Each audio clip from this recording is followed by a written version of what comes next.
All right, I want to go ahead and make a video that I said I was going to make just a short time ago in one of my short form content pieces on the Lover's Card. Um, I spoke briefly there about the fact that, excuse me, I spoke briefly there about the fact that tarot reading is kind of known for romance readings, love readings, finding a significant other type readings, and that's primarily the bulk of what you'll find online. There's other stuff as well. However, the primary bulk of it is people wanting to know what's going on romantically, and that's fine. They're not my favorite readings. I will just kind of let people know that up front.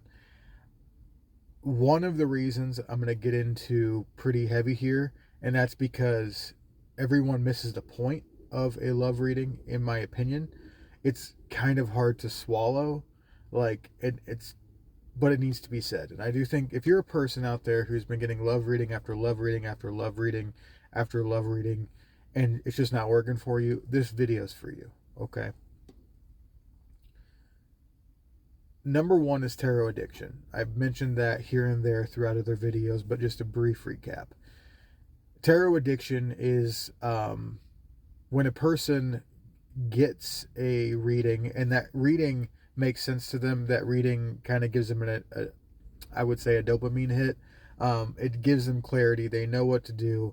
And then instead of enacting that reading and doing what they need to do in their own lives, in their own physical world, to execute what they figured out that they need to do in that reading, they then get scared or get cold feet or just are kind of addicted to that little high of getting that endorphin hit when a reading goes well, and they just get another reading and get another reading and get another reading.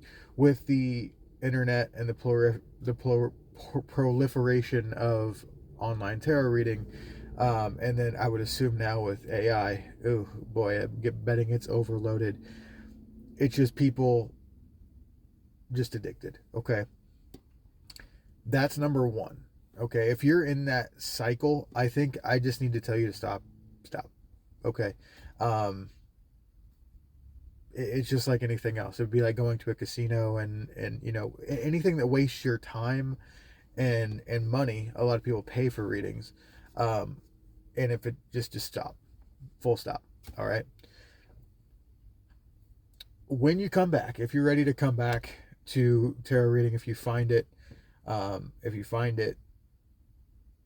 beneficial and you can control that addiction in the future, and you're still in the love realm, right? Trying to figure out what you need to do in your love life.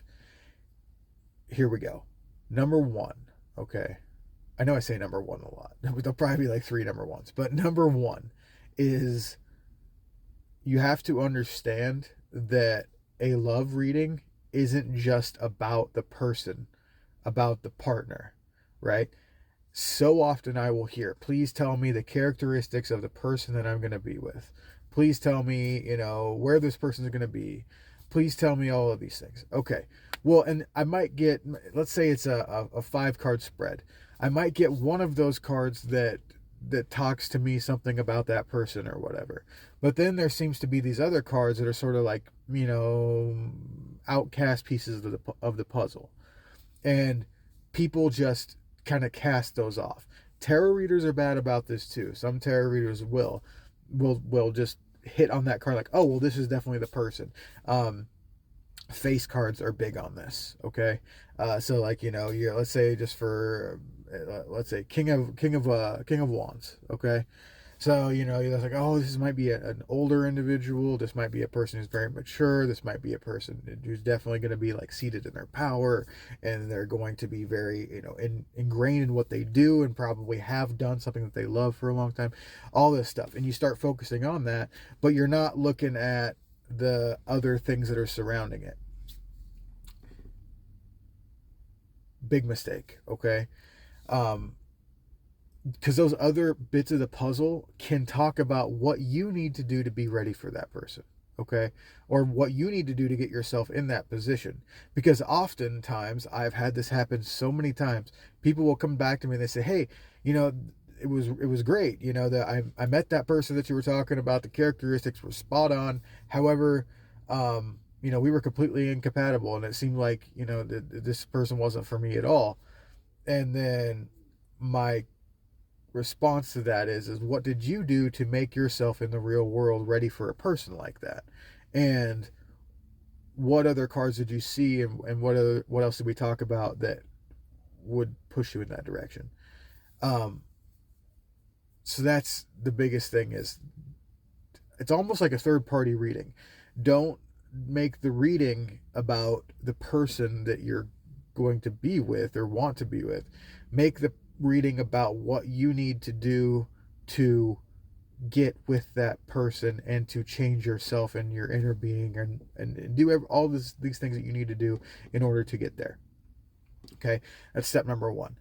In a nutshell, tarot reading, any tarot card reading, is about you. Okay, it is not about a third party person, no matter how hard you want to make it a third party reading. And some tarot readers love a third party reading because there's no way you can tell if it's right or wrong, because it's third party. Okay, so there's that. Number two, second biggest thing, is that you need to put yourself in a situation that that person would be in, right? Especially if they're like, "Hey, how do I meet a person?" How is a great question, right?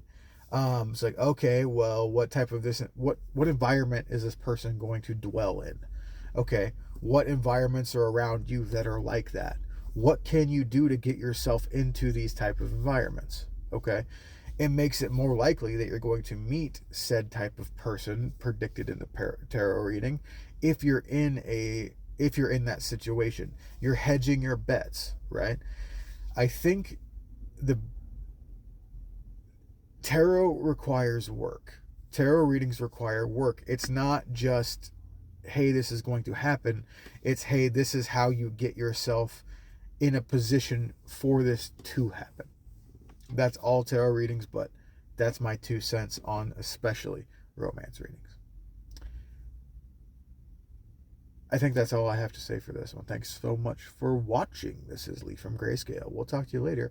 Bye now.